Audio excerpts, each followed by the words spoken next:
સ્કંદપુરાણની કથાને આગળ વધારીએ. ભાગ 92. આવી યાતના તેમને ભોગવવી પડે છે જે અતિ પાપ કરી તેના માટે કોઈ પ્રાયશ્ચિત કરતા નથી. જે પુરુષને પાપ કર્યા બાદ તેના માટે બહુ પશ્ચાતાપ થાય છે તેની પાપ શુદ્ધિ માટે એકમાત્ર ભગવાન શિવનું સ્મરણ જ સર્વોત્તમ પ્રાયશ્ચિત છે. એના માટે દિવસ રાત પુરુષોત્તમ શિવનું સ્મરણ કરનાર મનુષ્ય પોતાના સમસ્ત પાપોનો નાશ કરીને શુદ્ધ થઈ જાય છે. પછી તેને નરકમાં જવું પડતું નથી. જે મનુષ્ય અહીં સમસ્ત લોકોમાં વિખ્યાત કેદાર તીર્થમાં સ્નાન કરીને શુદ્ધ થઈને કેદારેશ્વર મહાદેવના દર્શન કરે છે તે બધા પાપોથી મુક્ત થઈ શિવલોકમાં પરમાનંદનો અનુભવ કરે છે.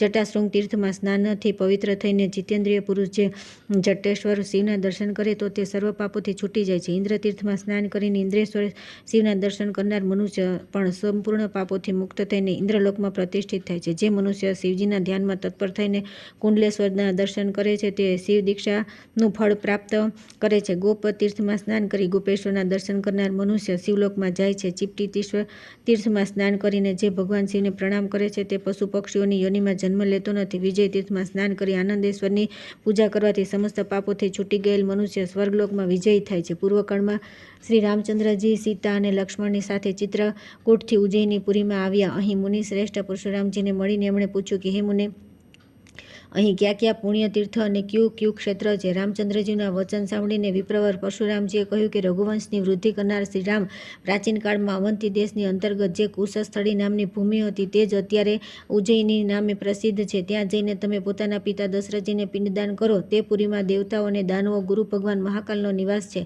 ત્યાં જે બ્રાહ્મણ અને ક્ષત્રિય જાય છે તેમને પરમપદની પ્રાપ્તિ થાય છે. જ્યાં સાક્ષાત ભગવાન મહેશ્વર વિરાજમાન છે. આ સાંભળીને ભગવાન રામચંદ્રજી જ્યાં પુણ્યદાયી ક્ષિપ્રા નદી વહે છે તે અવંતીપુરીમાં આવ્યા. ત્યાં સ્નાન કરીને તેમણે પોતાના પિતૃઓનું તર્પણ કર્યું. ત્યારબાદ તેઓ મહાકાલજીના દર્શન કરવા માટે ગયા. એ સમયે આકાશવાણી દ્વારા દેવાધિદેવ મહાદેવજીએ કહ્યું કે રઘુનંદન, તમારું કલ્યાણ થાવ, તમે પોતાના નામથી અહીં મારી સ્થાપના કરો. આ આકાશવાણી સાંભળીને શ્રીરામે લક્ષ્મણને કહ્યું કે સુમિત્રાનંદન, ભગવાન શિવે મારા પર અનુગ્રહ કર્યો છે તેથી આ તીર્થમાં તમે રામેશ્વર નામે શુભ લિંગની પ્રતિષ્ઠા કરો. આ આજ્ઞા થતાં લક્ષ્મણે ત્યાં ભગવાન શંકરને સ્થાપિત કર્યા. પછી શિવજીનું પૂજન કરીને રામ, લક્ષ્મણ તથા જાનકીજીએ ત્યાંથી આગળની યાત્રા કરી. જે મનુષ્ય રામ તીર્થમાં સ્નાન કરીને રામેશ્વર શિવના દર્શન કરે છે તેના તમામ પાપો તરત નાશ પામે છે.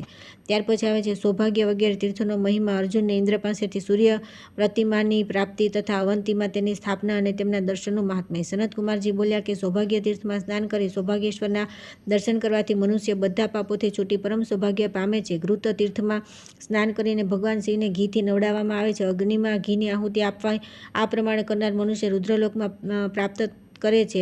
દેવતાઓ અને દૈત્યોથી વંદિત યોગીશ્વરી દેવીનું પૂજન કરી મનુષ્ય બધા પાપોથી શુદ્ધ થઈ જાય છે અને પરમ ઉત્તમ યોગના પ્રાપ્ત થાય છે.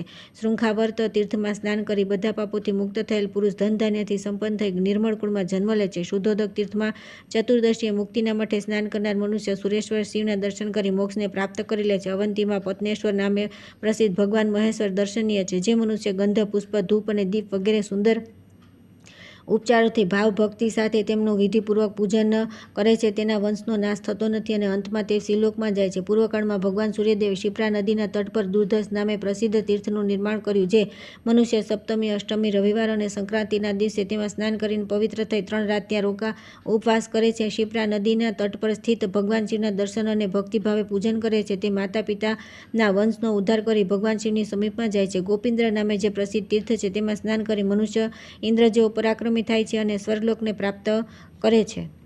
જે તીર્થમાં મૃત્યુ પામે છે તે પુનઃ પૃથ્વી પર જન્મ લેતા નથી. ગંગા તીર્થમાં જ્યેષ્ઠ શુક્લ દશમીએ સ્નાન કરવાનું વિશેષ મહત્વ છે. જે મનુષ્ય ગંગા તીર્થમાં સ્નાન કરી પુષ્કર દંડના દર્શન કરે છે તે સ્વર્ગલોકમાં સુખી થાય છે.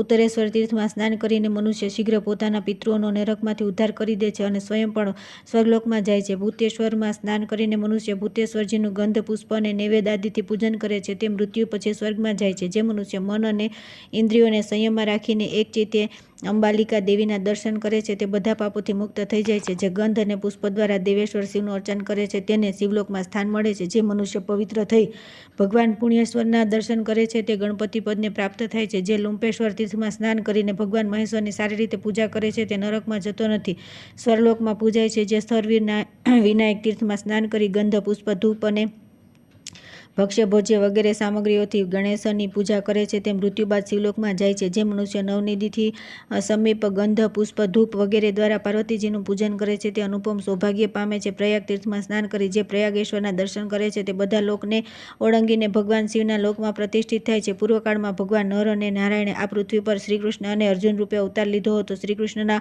અવતારનો ઉદ્દેશ્ય કંઈક જુદો હતો અને અર્જુન કોઈ અન્ય પ્રયોજનથી પ્રગટ થયા હતા. શ્રીકૃષ્ણે કંસ વગેરેને સમસ્ત દાનવોનો સંહાર કરી નાખ્યો. ત્યાર પછી કુંતીપુત્ર અર્જુન ઇન્દ્ર પાસેથી અસ્ત્રવિદ્યાની પ્રાપ્તિના માટે સ્વર્ગલોકમાં ગયા. ત્યાં અસ્ત્રવિદ્યા પ્રાપ્ત કરી લીધા બાદ વીર અર્જુને દેવરાજ ઇન્દ્ર ગુરુ દીક્ષા દક્ષિણા માગવા માટે કહ્યું. ત્યારે દેવરાજ ઇન્દ્રે કહ્યું કે અર્જુન હિરણ્યપુરમાં રહેતો જે નિવાત કવચ નામના ઉગ્ર દાનવ છે તેનો શીઘ્ર વધ કરો. આજ મારી ગુરુ દક્ષિણા છે. ત્યારે અર્જુને તે દુષ્ટ દાનવોનો વધનો સંકલ્પ કર્યો અને એક મહાન રથ પર આરૂઢ થઈ યુદ્ધ માટે પ્રસ્થાન કર્યું. તે તમામ દાનવોનો સંહાર કરી પાર્થે અત્યંત દુષ્કર પરાક્રમ દેખાડ્યો અને સંપૂર્ણ દેવતાઓને પ્રસન્ન કર્યા. તે સમયે કૃતકાર્ય થયેલા ઇન્દ્રે અર્જુનને કહ્યું કે વીર તમે કોઈ ઉત્તમ વર માગો. ત્યારે અર્જુને 2 પ્રતિમાઓ માગી જેમની પૂજા સાક્ષાત બ્રહ્માજીએ કરી હતી. આ સાંભળીને ઇન્દ્ર બોલ્યા અર્જુન આ બંને પ્રતિમાઓનું મહાત્મા શંકરે લાલ કમળના પુષ્પો દ્વારા બ્રહ્માજીના 1 દિવસ સુધી પૂજન કર્યું હતું. એ જ પ્રમાણે પૂર્વકાળમાં ભગવાન વિષ્ણુએ 3 લોકનું પાલન કરવા માટે સુગંધિત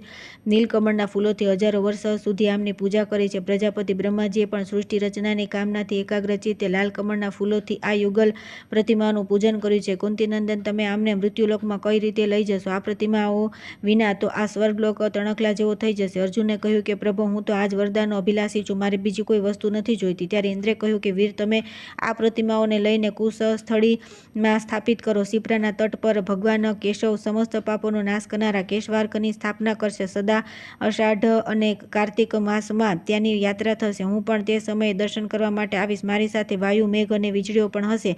આ બધા લક્ષણોથી મનુષ્ય કહેશે કે દેવરાજ ઇન્દ્ર આવી ગયા. હું બ્રહ્મા વગેરે દેવતાઓ દ્વારા પૂજિત ભગવાન સૂર્યને નમસ્કાર કરીને પાછો આવીશ. આમ કહીને ઇન્દ્રે અર્જુનને તે બંને પ્રતિમાઓ આપી દીધી અને તેમને પોતાના પુત્રની સાથે મર્ત્યલોક મોકલી આપી. દેવર્ષિ નારદજી ભગવાન શ્રીકૃષ્ણને બોલાવવા માટે દ્વારકા ગયા અને ત્યાં ઇન્દ્રનું રહસ્યયુક્ત વચન સાંભળવાને કહ્યું કે કૃષ્ણ તમે કુશસ્થળીમાં ચાલો અને વિશ્વકર્મા દ્વારા બનાવેલી પારિજાત નિર્મિત યુગલ પ્રતિમાઓનું પૂજન કરો. ઇન્દ્રે તે બંને પ્રતિમાઓ તમારા અને અર્જુન માટે ભેટ આપી છે. નારદજીનું આ વચન સાંભળીને શ્રીકૃષ્ણ ઉજ્જૈની ગયા અને ત્યાં પાંડુનંદન અર્જુનને હૃદય લગાડીને તે બહુ પ્રસન્ન થયા. ત્યાર પછી તેમણે અર્જુનને કહ્યું કે પાર્થ આજે મને અપાર પ્રસન્નતા થઈ છે. તમે પૂર્વ દિશા તરફ જઈને એક પ્રતિમાની સ્થાપના કરો. દિવસના પુરાટ કાળમાં અતિ સુંદર શુભ લગ્નનો ઉદય થશે. ત્યારે હું પણ પ્રતિમાની સ્થાપના માટે નદીના ઉત્તર તટ પર જઈશ. જ્યારે મારો શંખનાદ થાય તે જ સમયે તમે સૂર્યદેવની સ્થાપના કરજો. આવો આદેશ મળતા અર્જુને પૂર્વ દિશા તરફ જઈને પ્રતિમાની સ્થાપનાની યોગ્ય શુભ સ્થાનનું નિરીક્ષણ કર્યું. તેઓ મનમાં એવો વિચાર કરવા લાગ્યા કે આ દેવ પ્રતિમાનું સ્થાપન ક્યાં કરું? ત્યાં તો તે પ્રતિમાએ સ્વયં કારણ સહિત ઉત્તમ સ્થાન બતાવી દીધું અને પોતાના તેથી તે સ્થાન પાર્થને દેખાડી દીધું. અર્જુન બોલ્યા કે દેવ અહીં અનેક સ્થાન છે. જણાવો કે કયું તમને વધારે પસંદ છે. ગોપતે તમે પ્રજાજનો માટે સૌમ્યરૂપ અને ઉત્તમ દર્શનીય થઈ જાઓ. ત્યારે સૂર્યદેવ અર્જુનને કહ્યું કે પાર્થ તમે મારા દર્શનથી ડરો નહીં. એમ કહીને જમણા હાથે અભય પ્રદાન કરી તેમણે આશ્વાસન આપ્યું અને સૌમ્યરૂપ ધારણ કરી લીધું. ભગવાન પ્રભાકરે તે સમયે અર્જુનને પોતાના તેજોમય સ્વરૂપના દર્શન કરાવ્યા અને કહ્યું કે આજ મારું અવિચલ સ્થાન છે. એટલામાં મુહૂર્ત લગ્ન આવી ગયું અને ભગવાન શ્રીકૃષ્ણે પોતાનો મહાન શંખનાદ કર્યો. તે શંખનાદ સાંભળીને નરાવતાર અર્જુન દેવ વંદિત સૂર્ય વિગ્રહને સ્થાપિત કરી દીધો અને આ પ્રમાણે સ્તુતિ કરી. અર્જુન બોલ્યા કિરણોની માળા ધરાવતા અત્યંત પ્રકાશમાન અને 7 ઘોડાના રથ પર વિચરનાર તે ભગવાન સૂર્યનો જય હો. જેમનો તેજ સમસ્ત ભુવનોમાં વ્યાપ્ત છે. જેઓ પૂર્વ દિશાના અટ્ટહાસ્ય જેવી છબી ધારણ કરે છે તથા જેમના નામોનું કીર્તન કરવા માત્રથી અનેક પાપ તાપ અને દોષોથી ગ્રસ્ત થયેલા મનુષ્ય નિષ્પાપ થઈ જાય છે. ઉત્તમ બુદ્ધિવાળા પ્રભુ બ્રહ્મા વગેરે દેવતા અને મુનિઓ જેમની સ્તુતિ કરે છે તે ભગવાન પતંગ સૂર્યની હું મારી બુદ્ધિ વડે સારી રીતે વિચાર કરીને અર્થ અને મધુર અક્ષરોના યોગથી યુક્ત વિચિત્ર પદો દ્વારા સ્તુતિ કરું છું. હે નાથ લાલ કમળ જેવા નિર્મળ મંડળવાળા કિરણોથી જ્યાં સુધી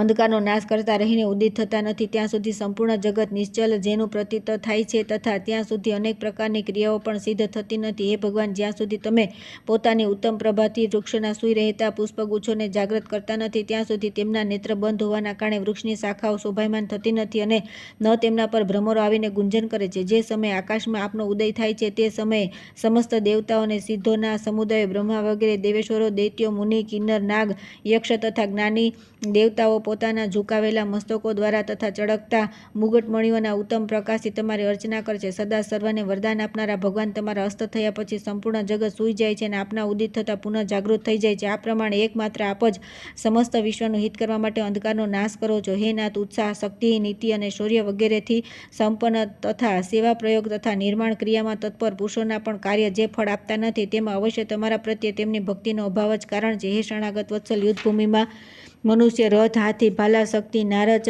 ચક્ર, બાણ, તોમર તથા ભયંકર ખડગો દ્વારા જે શીઘ્ર શત્રુઓને પરાસ્ત કરીને વિજયી બનીને આવે છે તે બધી તમારી જ આપેલી શક્તિનો પ્રભાવ છે. ભયાનક સ્થાનો, દુર્ગમ અને ઊંચી નીચી જમીનમાં તથા રીંછ, હાથી, સિંહ વગેરે અને કંટક તથા ચોરોની વચ્ચે પડેલા અત્યંત સંકટગ્રસ્ત અને અતિશય શોકથી મોહિત ચિત્તવાળા માનવ પણ તમારા નામોનું કીર્તન કરવા માત્રથી મૃત્યુના ભયમાંથી ઉકળી જાય છે. હે તેજોરાશિ સૂર્ય, આ સંસારમાંથી જે બધી બાજુથી દુઃખી છે તેમને આપ જ શરણ આપનારા છો. સંપૂર્ણ જગતમાં આપના જેવું દયાળુ કોઈ નથી. એકમાત્ર આપની ભક્તિ જ પૂર્ણતઃ સફળ થાય છે. આપના શરણમાં આવી ગયા પછી મનુષ્યને રોગ વ્યાધિનું કષ્ટ ક્યાંથી થઈ શકે?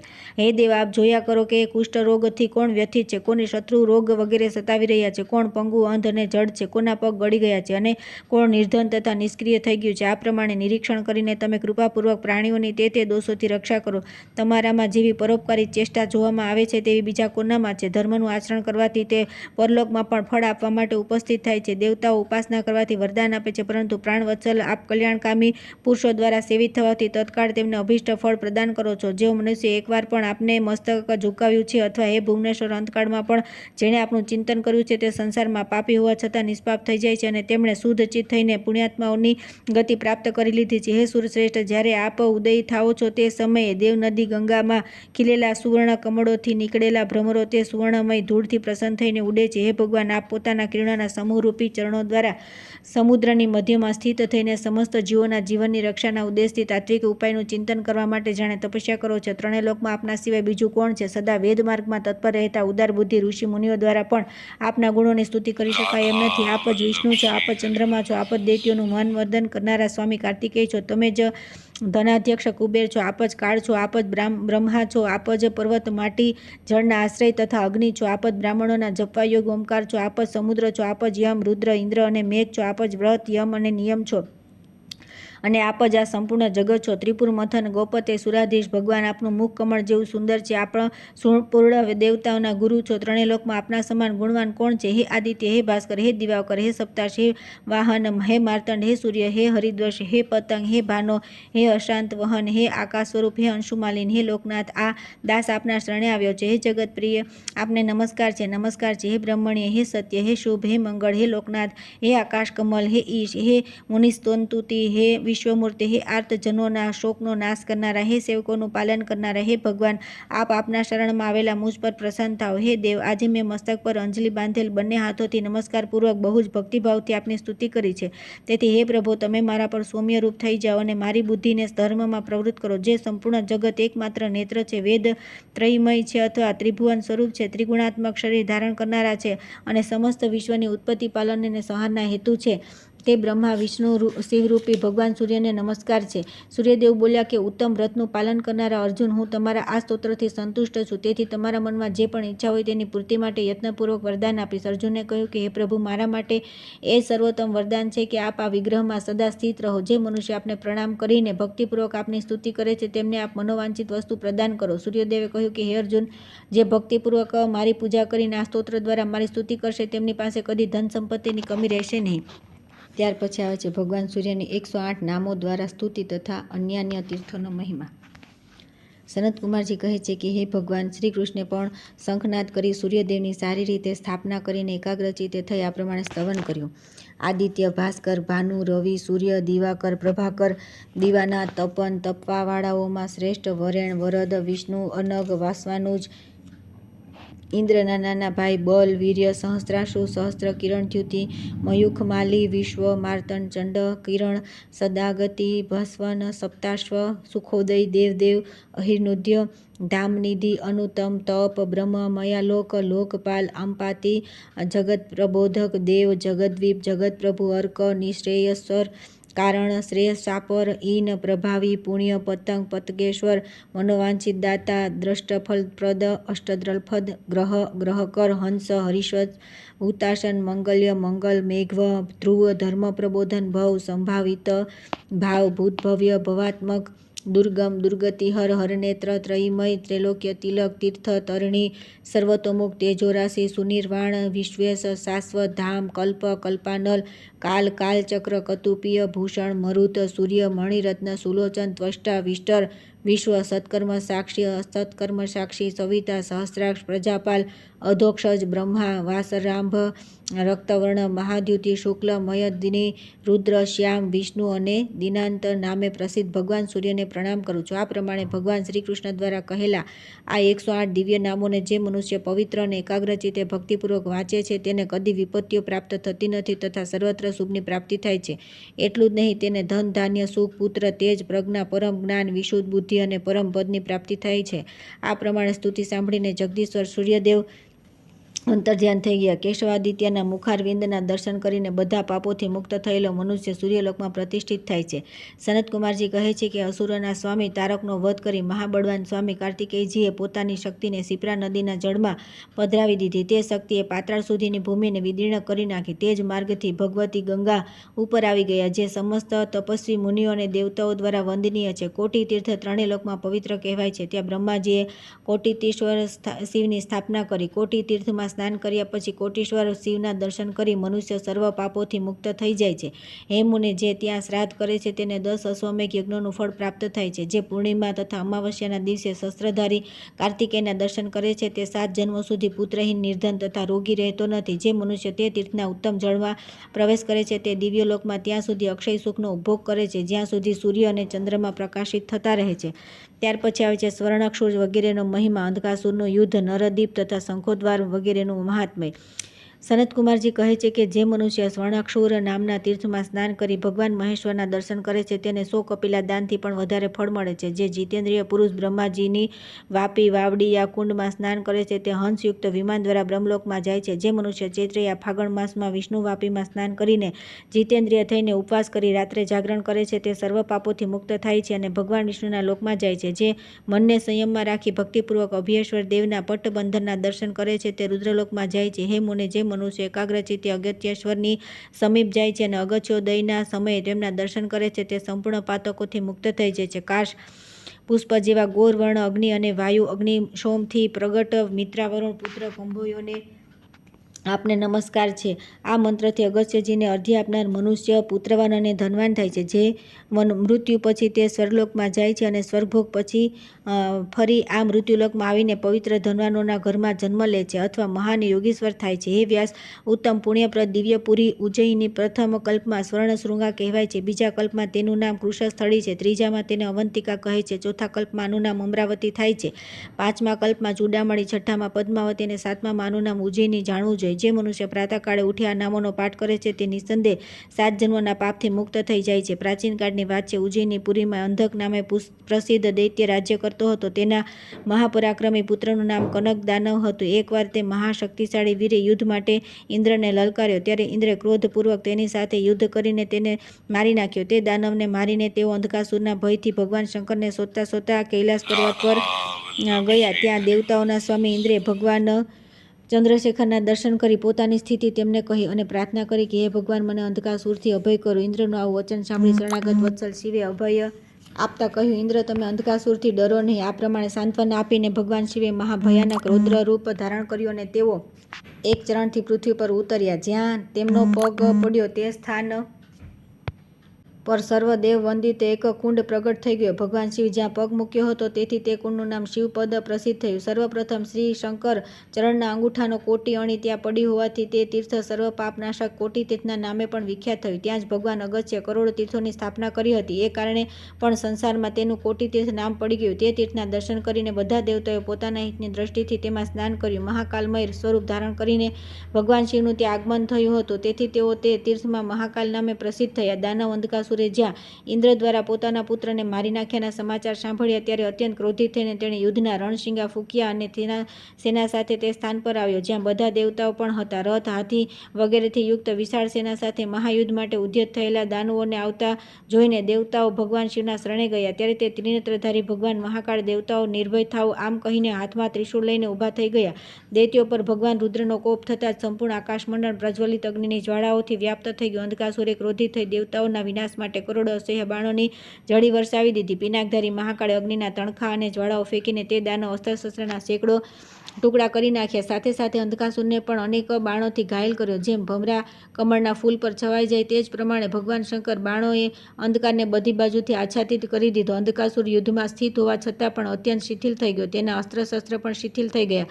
ભગવાન શિવના પણ ગણ પરાક્રમી હતા. એ ઉપરાંત તેમણે ભગવાન શંકરનું સામીપ્ય પ્રાપ્ત હતું. તેથી તેમણે યુદ્ધમાં ઉત્સાહપૂર્વક લડીને અંધકાસુરની સેનાને મારી નાખી. પોતાની સેનાને દેવતાઓ દ્વારા છિન્નભિન્ન થયેલી જોઈને અને પોતાને પણ મહેશ્વરના બાણોથી ઘાયલ થયેલા જોઈને અંધકાસુર વિકળ શરીરથી ભયભીત થઈ ગયો. ત્યારે તેણે તામસી માયાનો આશરો લીધો. તે માયાથી તે અદૃશ્ય થઈ ગયો અને તે ઉત્તર દિશા તરફ ચાલવા લાગ્યો. અંધકાસુર જે માર્ગે ગયો ત્યાં શંકરજીએ તેનો પીછો કર્યો. એક સ્થાન પર પહોંચીને અંધકાસુર બોલ્યો કે પછી ભગવાન શિવ પણ એ જ રીતે બોલ્યા. ત્યારથી ત્યાં વાગંધક નામે વિખ્યાત તીર્થ પ્રગટ થઈ ગયું. માક્ષર સુદ નોમના દિવસે ત્યાં સ્નાન કરીને પવિત્ર થઈ જે શ્રદ્ધાપૂર્વક સાકર સહિત અન્નદાન કરે છે તેનું તે બધું પુણ્ય અક્ષય થાય છે તથા દાતા શિવલોકમાં જાય છે. એ જ સમયે પોતાના તેથી દિશાઓના અંધકારને દૂર કરતા રહી અર્જુન દ્વારા સ્થાપિત ભગવાન નરાદિત્ય મનુષ્યનું રૂપ ધારણ કરી પ્રગટ થયા. તેમના દ્વારા અંધકાર નષ્ટ થવાથી પ્રકાશમાં જ્યારે તે દૈત્ય સ્પષ્ટ દેખાવા લાગ્યો ત્યારે દેવતાઓને બહુ પ્રસન્નતા થઈ. તેમણે અનેક પ્રકારની સ્તુતિઓ દ્વારા નર રૂપધારી સૂર્યનારાયણનું સ્તવન કર્યું અને તેમનું નામ નરદીપ રાખ્યું. જે મનુષ્ય ભક્તિપૂર્વક નરદીપ નામે પ્રસિદ્ધ ભગવાન સૂર્યના દર્શન કરે છે તે બધા પાપોથી મુક્ત થઈ જાય છે. જે મનુષ્ય છઠ કે સાતમના રવિવારના દિવસે ઉપવાસ કરીને ક્ષય તિથિ, સંક્રાંતિ, ગ્રહણ તથા વિષુવયોગ પર કુંડમાં સ્નાન કરીને પવિત્ર થઈ મનને સંયમમાં રાખીને જપ અને સ્તુતિ વાદ્ય અને મંગળ ગીતોની સાથે ભગવાન નરદીપના દર્શન કરે છે તથા પૂજન અને સાષ્ટાંગ પ્રણામ કરી સવાર, બપોર અને સાયંકાળે ભગવાન સૂર્યદેવની પરિક્રમા કરે છે તે 7 જન્મોના કરેલા સમસ્ત પાપોથી મુક્ત થઈ જાય છે અને અંતમાં સૂર્યલોકમાં જાય છે. પૂર્વકાળમાં નરાવતાર અર્જુને ઇન્દ્ર પાસેથી સૂર્ય પ્રતિમા પ્રાપ્ત કરીને તેને પ્રસન્નતાપૂર્વક આ ક્ષેત્રમાં સ્થાપિત કરી છે. તેથી ભગવાન સૂર્ય નરદીપ કહેવાય છે. જ્યેષ્ઠ માસ વ્યતીત થયા પછી ભગવાન સૂર્યને રથ પર બિરાજમાન કરીને શ્રેષ્ઠ બ્રાહ્મણો પોતાના હાથો વડે ખેંચીને તે રથને કુશસ્થળીમાં પહોંચાડે છે. તે સમયે ઉત્તર દિશામાં આવી રહેલા ભગવાન સૂર્યના જે દર્શન કરે છે તેને અગ્નિષ્ટોમ યજ્ઞનું ફળ મળે છે. જે કેશવાદિત્યના સ્થાનથી પાછા વળતા રથના દર્શન કરે છે અથવા દોરડું પકડીને સ્વયં તે રથને ખેંચે છે તે પોતાના કુળનો તથા પિતા, પિતામહ વગેરે પિતરોનો ઉદ્ધાર કરી દે છે. જે દક્ષિણ દિશામાં નરદીપ દેવના સંયમપૂર્વક દર્શન કરે છે તે સ્વર્ગલોકમાં જાય છે. જે મનુષ્ય ભક્તિપૂર્વક સૂર્યદેવની પરિક્રમા કરે છે તેમના દ્વારા 7 દ્વીપોવાળી પૃથ્વીની પ્રદક્ષિણા થઈ જાય છે. સવારે ઉઠીને મૌન રાખી ભક્તિભાવ સાથે ભગવાન સૂર્યની સમીપ જવું, પૂર્વ દ્વારથી દર્શન અને નમસ્કાર કરી દક્ષિણ દ્વારથી પ્રવેશ કરીને રથચક્રની પૂજા કરવી, ત્યાર પછી તે જ દ્વારથી નીકળીને પ્રણામ કરી આગળ જવું અને પશ્ચિમ દ્વારનો આશ્રય લઈ રથમાં સ્થિત થયેલા સૂર્યદેવના અર્ચન કરવા. જે મનુષ્ય આ પ્રમાણે નરદ્વીપની રથયાત્રા કરે છે તે પોતાની રુચિ અનુસાર ઇન્દ્રલોક, શિવલોક, સૂર્યલોક તથા ગોલોકનું સુખ પ્રાપ્ત કરે છે. જે મનુષ્ય ભગવાન સૂર્યનારાયણના અગ્રભાગમાં સ્થિત વાપીમાં 1 માસ સુધી દરરોજ સ્નાન કરીને નરદીપજીના દર્શન કરે છે તેના દુઃસ્વપ્નનો નાશ થઈ જાય છે. અંધકાર નષ્ટ થઈ ગયા પછી બધી બાજુ પ્રકાશ છવાઈ ગયો ત્યારે ભગવાન મહેશ્વરે 3 શિખાવાળી ત્રિશૂળથી અંધકાસુરને મારી નાખ્યો. તેથી બ્રહ્મા અને ઇન્દ્ર વગેરે સંપૂર્ણ દેવતાઓ બહુ પ્રસન્ન થયા. તે સમયે ભગવાન વિષ્ણુએ દેવતાઓના હિતની ઈચ્છાથી શંખનાદ કર્યો.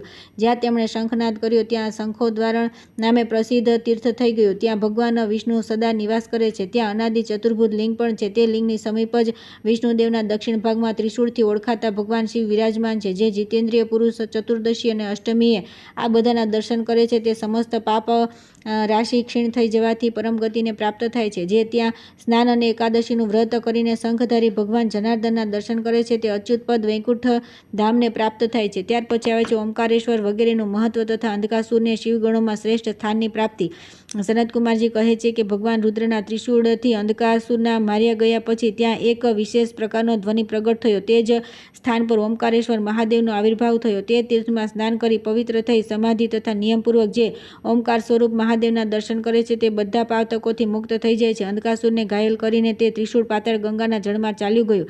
પાતાળ નિવાસી ભગવાન હાટકેશ્વર તે ત્રિશૂળના માર્ગે બહાર નીકળ્યા. તેથી તેમને શૂલેશ્વર કહેવામાં આવે છે. તેમના ઉત્તર ભાગમાં ધૂતપાપ નામનું તીર્થ છે. ત્યાં જ તે પાપાત્મા અને પરાક્રમી દૈત્યરાજને ત્રિશૂળથી મારવામાં આવ્યો હતો. તેથી તે તીર્થને ધૂતપાપ કહે છે. જે જીતેન્દ્રિય શિવ ભક્ત અષ્ટમી, પૂર્ણિમા, ચતુર્દશી તથા શનિવારે એક રાત ઉપવાસ કરીને ધૂતપાપ નામના મહેશ્વરને દર્શન કરે છે તે 7 જન્મોના સમસ્ત પાપથી છૂટી જાય છે અને અંતમાં શિવલોકને પ્રાપ્ત થાય છે. જે મનુષ્ય પોષ માસમાં ત્યાં સ્નાન કરી શિવજીના દર્શન કરે છે તે જ શુલેશ્વરના પ્રભાવથી બ્રહ્મ હત્યાથી મુક્ત થઈ જાય છે અને મૃત્યુ થતાં પરમપદને પ્રાપ્ત થાય છે. આ પ્રમાણે અંધકાસુરને મારીને ભગવાન શિવનું ત્રિશૂળ જેવું પાતાળ ગંગામાં ગયું. ત્યાં તો અંધકાસુરના રક્તથી ઉત્પન્ન હજારો દૈત્યો ત્યાં યુદ્ધ માટે ઊભા રહી ગયા. ત્યારે મહાદેવજીએ બહુ જોરથી સિંહનાદ કર્યો. તે ભયંકર ગર્જનાથી મૂર્છિત થઈને તે પાપી દૈત્યો પૃથ્વી પર ઢળી પડ્યા. તે મહાવનમાં જ્યાં ભગવાન શંકરે સિંહનાદ કર્યો હતો ત્યાં સમસ્ત પાપોનો નાશ કરનાર સિંહેશ્વર દેવ બિરાજમાન છે. તેમના દર્શન કરવાથી મનુષ્ય સિંહ જેવો બળવાન થાય છે. સિંહનાદ કરવાથી જ્યાં ભગવાનનો વિગ્રહ રૌદ્રરસથી રોમાંચિત થઈ ગયો હતો ત્યાં તેઓ કંટેશ્વર દેવના નામે વિદ્યમાન છે, જે ભક્તોની સદા ઈચ્છા પૂરી કરનારા છે. જે મનુષ્ય તે તીર્થમાં સ્નાન કરીને કંટકેશ્વર શિવના દર્શન કરે છે તેનો ભય સર્વત્ર નિવૃત્ત થઈ જાય છે.